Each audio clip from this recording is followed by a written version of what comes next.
आज परम पवित्र दिन है। आज भगवान की परम प्रिय तिथि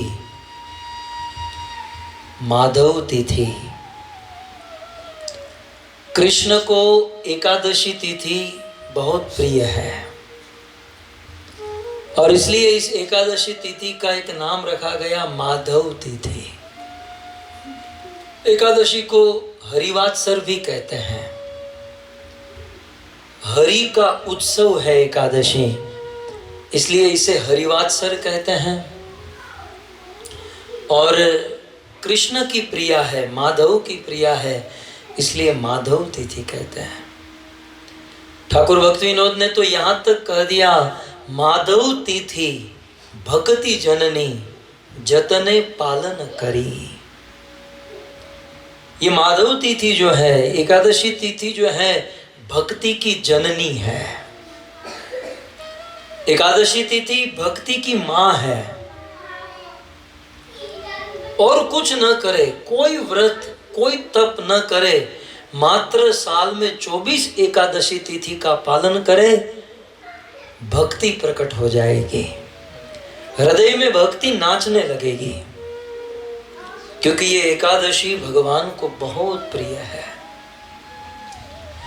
पद्म पुराण के अनुसार स्वयं भगवान विष्णु ने एकादशी तिथि को वरदान दिया है कि इस एकादशी तिथि के दिन यदि कोई व्यक्ति एकादशी व्रत का पालन करेगा तो उसे अत्यंत दुर्लभ ऐसी मेरी शुद्ध भक्ति प्राप्त हो जाएगी।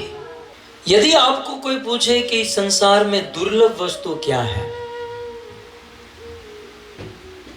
यूरो, डॉलर, रुपया, पैसा, गाड़ी, बंगला, पत्नी, पति, बच्चे,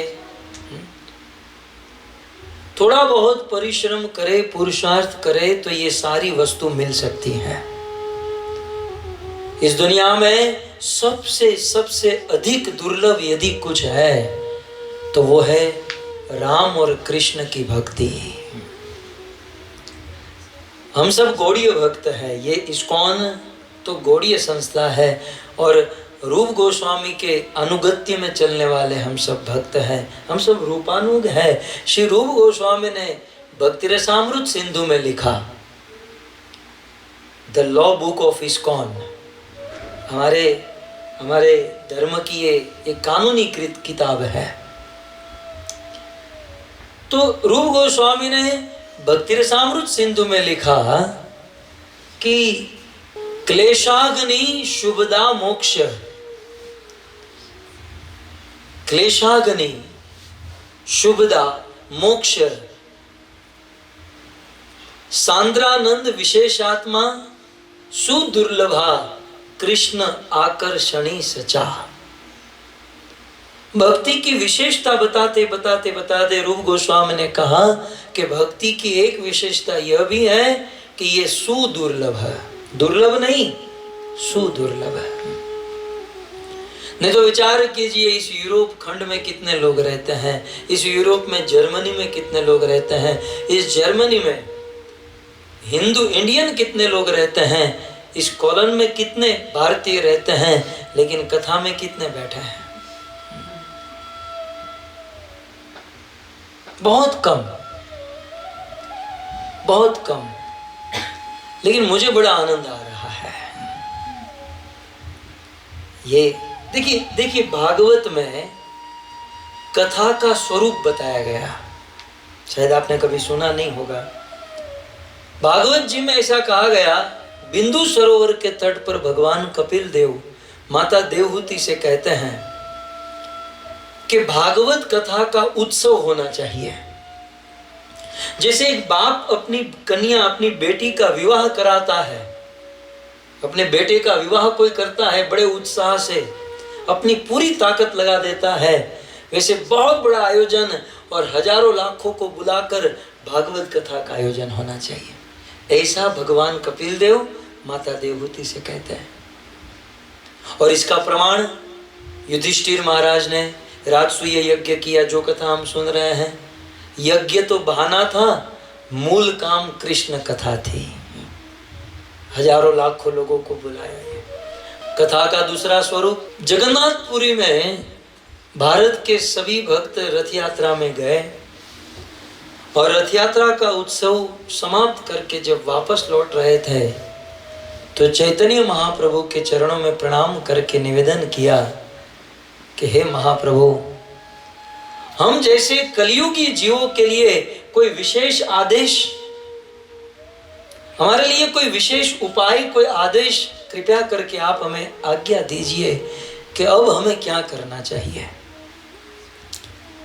तब श्री चैतन्य महाप्रभु कहते हैं, दुई पांच मिली निज द्वारे ते बसिया। महाप्रभु कहते हैं, दुई पांच मिली निज द्वारे ते बसिया।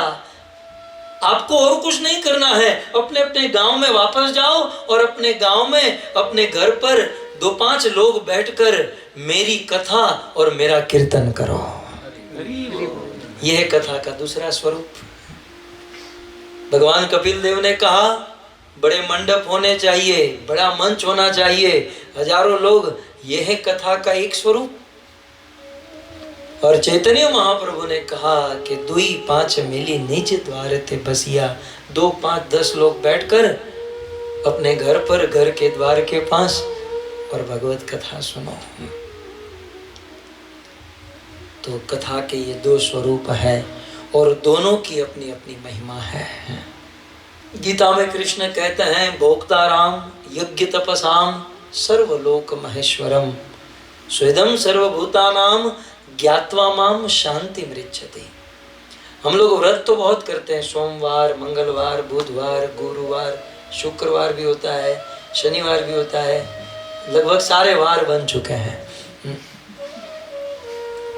अब पूछा जाए कि कौन से वेद में लिखा है तो सिर खो जाएंगे।